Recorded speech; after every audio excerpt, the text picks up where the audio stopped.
Hello, my name is David Euler. I am an acupuncturist since 1989. I have been practicing, seeing patients, teaching, part of which I have done also with Kiiko Matsumoto in the past.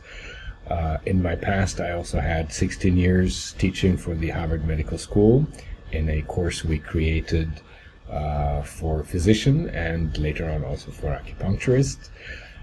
I have been publishing books and giving lectures internationally, and I am very happy to announce that we're creating a mini-series of 3 weekends that will concentrate on the constitutional treatment according to the book that Kiiko Matsumoto and myself have written, called Kiiko Matsumoto Clinical Strategies Volume 1. The differential diagnosis and the treatment strategies for the constitutional treatments allow the patient to heal from within and not just from a symptomatic point of view. Often we find patients that do not respond to allopathic as well as complementary treatments the way that the practitioner or the patient themselves expect.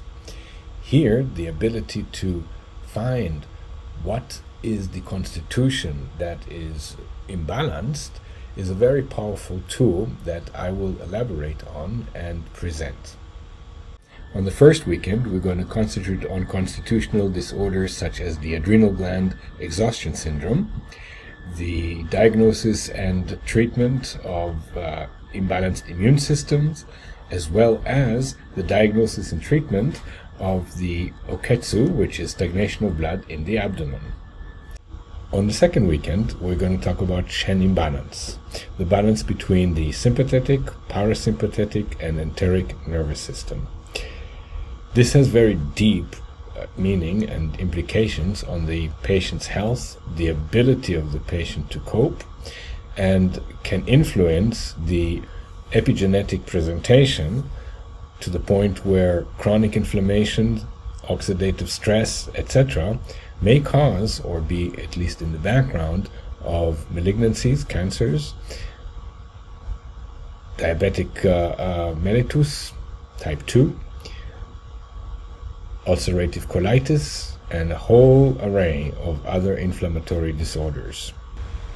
In the third weekend, I will talk about the structural imbalances and the hormonal imbalances in the body, how structure influences function, and of course how the pathology and the impaired function also influences the structure.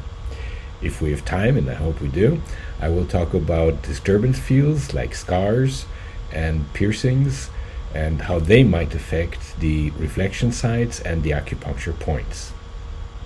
As usual, I'm going to show a lot of clinical videos, a lot of demonstrations on how to palpate reflection sites, how to needle and find the acupuncture points, and to verify if the point that was needled actually yielded the response that we wanted to get. You will also see how I'm correcting the acupuncture needle in the point in order to amplify and to get the result that I want if it is not exactly what I expected. After each segment, I will leave enough time so that you can ask questions, and I will try my best to clarify and to answer all of your concerns.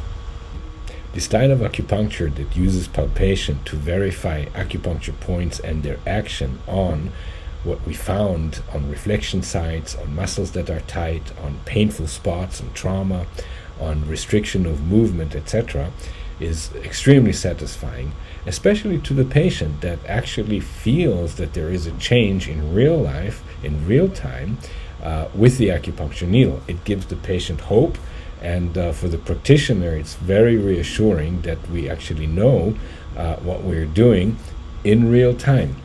So I hope that you will enjoy the acupuncture lectures. I will definitely be very happy to see you online. Thank you.